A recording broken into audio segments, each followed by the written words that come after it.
Belə Bərdə adı gələndə kişilərə şübhə ilə baxırıq. İnciməyin məndən. Rayət İmaməliyev, vətəndaş mövqeyimlə qarşınızdayım. Güman edirəm ki, əziz dostum Elçin Ləmbəranski bu ağbirçəyə mədəni yüngül cavab verib. Ayaq birçək. Ahıllıqdan kirpiklərində tökülüb, qaşlarında tökülüb, bükülmüsən. Sənin nəvə nəticələrini başına yığıb babaları ilə ilk tanışlıq xatirələrini bölüşən vaxtındır. Nostalji yaşayan dövründür. Pensiyanı al, otur evində də sənin nə işinə qalıb bərdəlləri təhqir edirsən? Kim sənə jurnalist deyirsə, vallah zarafat edir, lağa qoyur, getmə belə şeylərə. Şəxsən sənin Bərdə adı gələndə yadına Baboş düşürsə, Bərdə adı gələndə mənim yadıma Albaniya hökmdarı qəhrəman Cavanşir, Azərbaycanın ilk tarixçilərindən Musa Kalankaytuxlu, Sovet İttifaqı qəhrəmanı Aslan Vəzirov, milli qəhrəmanlar Səfyar Behbudov, Elgiz Kərimov, Xudayar təsnifli Xudayar Yusifzadə, o qədər 80-dən çox şəhidi var Bərdənin. Hələ yadıma düşdüklərini deyirəm. Bərdə 10-cu əsrdə o vaxt Albaniya adlanan Azərbaycanın paytaxtı olub.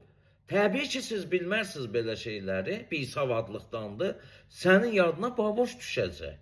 Çünki səhifənə baxdım, sən öz adına belə hörmət qoymursan. Sara, Safura xüsusi isimlərdir, böyük yazılmalıdır. Amma öz adını belə balaca hərflərlə yazmısan. Səndə günah görmürəm. Təbii ki, savadsızlıqdır. Çünki sertifikasiya təkcə müəllimlərə yox, bütün peşələrə lazımdır. Eyni zamanda jurnalistlərə də. Hər əlinə bir kredit telefon alıb, bir kanal açıb, oğurluqla oradan-buradan xəbər tapıb paylaşır və adını qoyur jurnalist.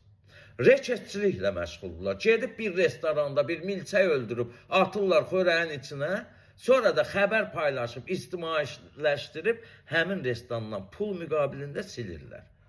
Bəziləri vəzifəli şəxsləri, iş adamlarını hədəfə alıb, yenə pul müqabilində yazılarını silirlər. Əməlli başlı bardaq vəziyyətdir jurnalistikada.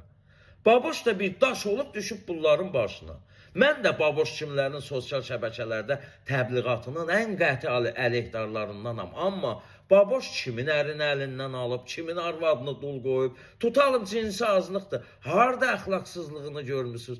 Sadəcə qarnını doyuran videolarıyla tutuzdurub, yastı danışıb, məşhurlaşıb.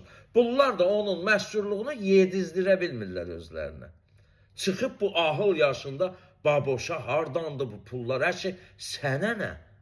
Baboşa hədiyyə atanlar araşdırılmalıdır.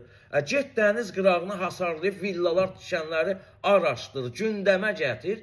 Deyim hə, get 1000 manat maaş alan, amma balaları gecələr bahalı maşınlarla avtoşluq edən məmurları hədəfə al, araşdır, deyim halaldır. Baboşa kim hədiyyə atır özü bilər. Baboş kiməsə yalvarıb yaxarmır ki, mənə nəsə atın. Qısacası, yaşlı başlı ağbirçəksiz. 5-10 il ömrünüz qalıb, çalışın, qalan ömrünüzü heç olmasa qonum qonşuların xatirəsində əbədi qala biləsiniz.